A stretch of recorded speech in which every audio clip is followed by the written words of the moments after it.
growth and upsell and cross-sell are the KPIs to be measured, and also the trends into this year. They're all, of course, related to customer engagement. So what strategies should be employed to have a proactive customer engagement? Yes, I think I'll break it down in two ways.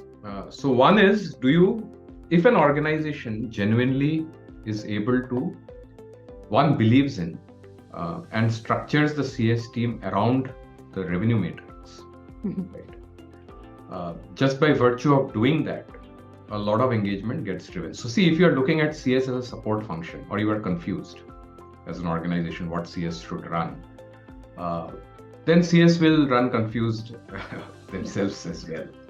If you're saying CS is support, CS will behave like support. So then there is no concept of engagement. You shouldn't even try. Why measure engagement if you're saying CS really just provides extended support and training to my customers? Yeah. That's very different.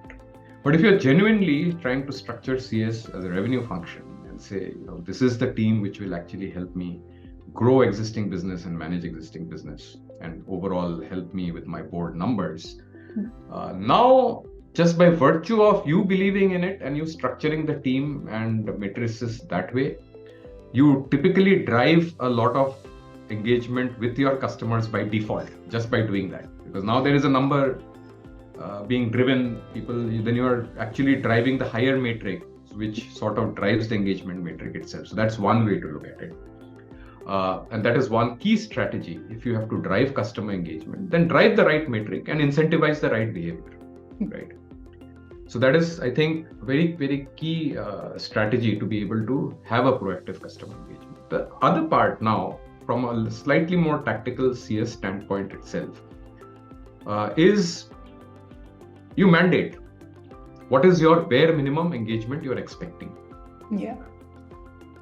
Right. We had discussed playbooks, we discussed structure. So whether you implement it through playbooks or not, whether you implement it, in a different way, that's fine.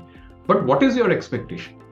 Right? How many times and what type of engagement are you trying to look at? So make that clear to the team and put that as part of the KPI. If you really feel that is what requires to be driven, because only then will it, get driven. So I think that's the other fundamental strategy.